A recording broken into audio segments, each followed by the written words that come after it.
So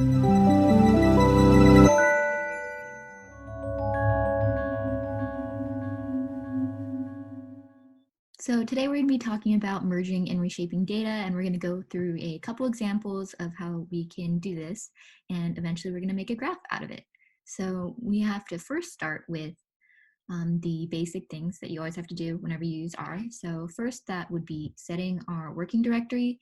So this is what allows R to pull the data and the files that we want to use from our computer. So if you were pulling it from a shared Google Drive or Dropbox folder, you could use a pathway like this one here. However, I just download my data to my downloads folder, so I can just set it here. So I'm setting it like that with the downloads folder. And then we can also clear out all the data and stuff that we have from previous sessions. So you can see here that there's a bunch of stuff in my environment. So we want to start fresh. So I will clear that out. And now we are ready to load in our packages. So you always have to install and load in your packages. You only have to install it once, and then after that you can use library to load them in every single time that you want to use them. So if you needed to install packages, you could use a code like this, but I already have them, so I'm just going to use library to load them in. So these are the ones that we're going to be using for this lesson.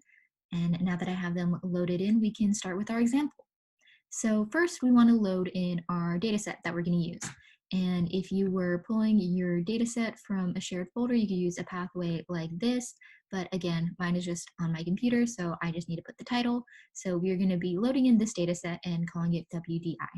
So we can see here that we have our data all loaded in. It has these variables and a lot of observations. And if we want to look at specific parts of our data, we can use something like summary to look at specific parts of the information. And if we use the $sign, that is basically used to pull specific elements from a data set or a selection. So by doing this, we want to look at information on the year and all the observations for year.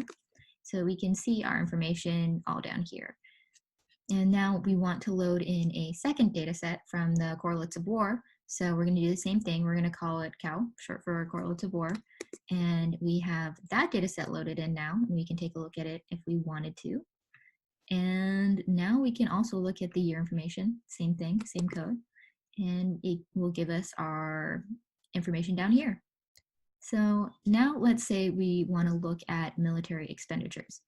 And so we maybe want to make a new variable for that.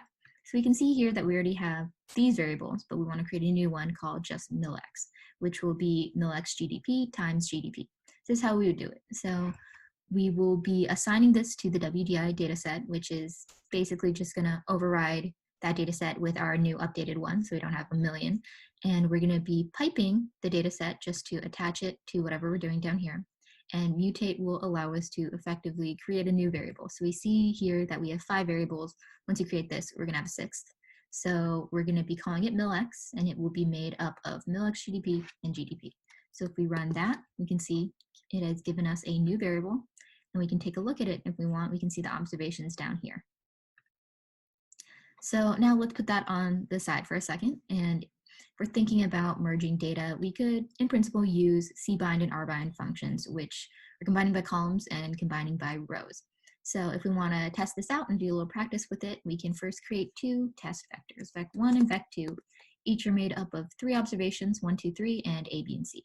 So if we want to combine them, we can use cbind to combine them by columns, where we see here vec1 is column 1, vec2 is column 2. So we can do the same thing with rows. We see that it comes out well here.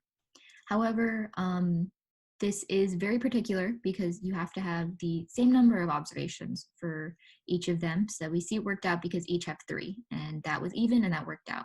But what happens if we have a vector that is mismatched and they are not the same and they don't have the same number of variables? So we can do a test here. We're going to combine vec1 and vec2 into a data set to just have it grouped together. And we're going to create a new one, vec3, made up of 4 observations. So this is mismatched with the others that just have 3. So we can test that out with columns. And we see here that it doesn't work out because it cuts off the last observation of vec3. So it doesn't give us what we want. And the same thing is true if we try that with rbind. You can see here it doesn't quite give us what we want. So that's what we have to keep in mind Um, Commands like cbind and rbind can be kind of tricky if we have huge data sets or if we have data sets that are mismatched and uneven, have unequal numbers. But as we'll see um, in a later lesson, that dplyr can help with this problem.